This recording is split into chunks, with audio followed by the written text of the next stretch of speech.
Okay, so the second review that I'm going to do for this end of week is for Joker, which I saw yesterday in theaters.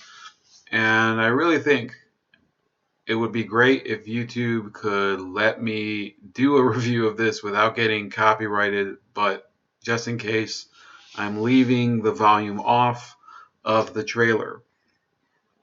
And if you haven't seen this movie yet, you might want to see it in theaters before you don't get a chance to. It is what I would say is one of the best, most pure experiences of a non special effects movie that I've seen in a theater in many, many years. And I don't know if I can say that without sounding like I'm exaggerating. The entire vibe of the movie is really, I guess, calibrated by this just atmosphere of malaise and angst of 70s era New York, or I guess Gotham, because this is, of course, the DC universe. And it really is, I would say, very different from the way the media has been covering the movie. Okay, let me just pause this because it's distracting. But essentially, it combines a lot of different themes within the Joker character that you could probably have identified from that era. The urban decay, the lack of social services at the time because New York was undergoing a major financial crisis, the tensions between police and the rest of society, the tensions between the rich and the rest of society, the problem of mental health really spilling over into the general public. That people couldn't get away from the big issue of all of the poverty and misery back in the 70s. And that is perfectly encapsulated in the Joker, even though they don't necessarily make reference to any of the real events of the time. It's almost as if we're in a mirror universe where that is exactly where we're living. And if you were talking about some of the storylines in it in terms of his relationship, the relationship of the main character Arthur Fleck to other people, he had that angst towards the rich. Okay, can't give it away. I'm trying to do this one without spoilers. If you guys want one with that's deeper with spoilers, you can put in the comments because I know that a lot of people in my audience aren't really moviegoers.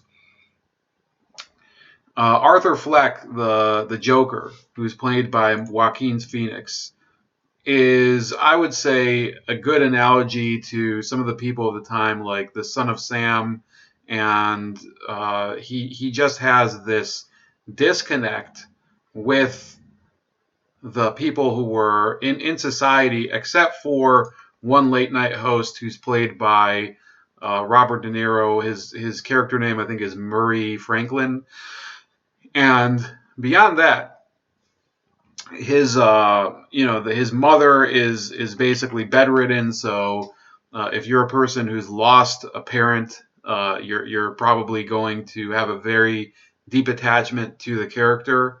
Or if you are a parent who's been bedridden or in deep health trouble, or if you've lost a parent, all of those, it's a very intense experience, and that's really, I think, the strength of the movie, that it is entirely based on the character's development and the day-to-day snapping of his the last strings of his sanity, even though he'd already been, I guess, under treatment for various psychotic disorders.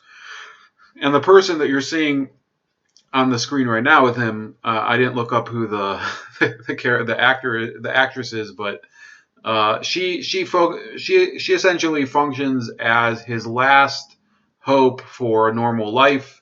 But as you'll see in the movie, it doesn't exactly become obvious really what the relationship with him is until at some point. But she is another person living in the same building as him.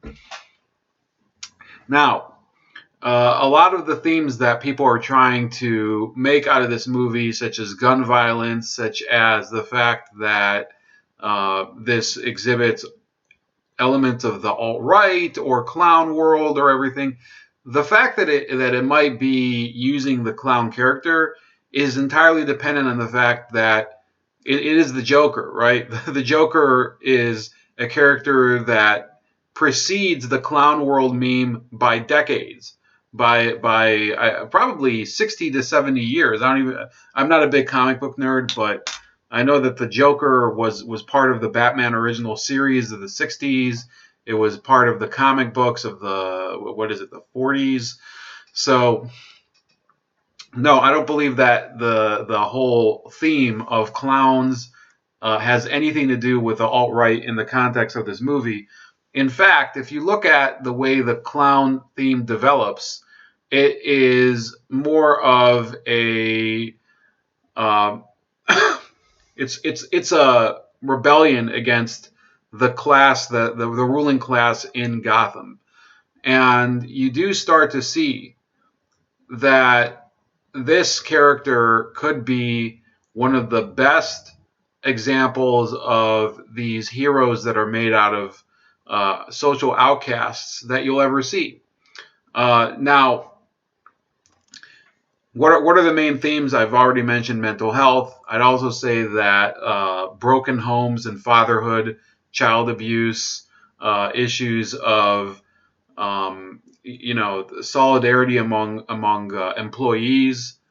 I would say overall, if you were to go see a movie this season, I would make it this one. I also saw, by the way, I saw Ars Astra a couple weeks ago. And both of these movies would be construed as Oscar bait. But I think that, with all due respect to Brad Pitt and Ars Astra, which was a very it was very well made, and it had a great slow burn too, and a lot of very deep I guess moments of it felt a little bit like Apocalypse Now, but in space. I would say that The Joker is definitely the movie that you should see this year if you're going to see any movie. That's about it. Please like, share, and subscribe. Also subscribe to me on BitChute and on Minds, as well as on Subscribestar if you want to donate. And you can also find me on Gab. So on the first three, it's at Chef Leopard, and on Gab, it's at Starscream85. And I'll talk to you later.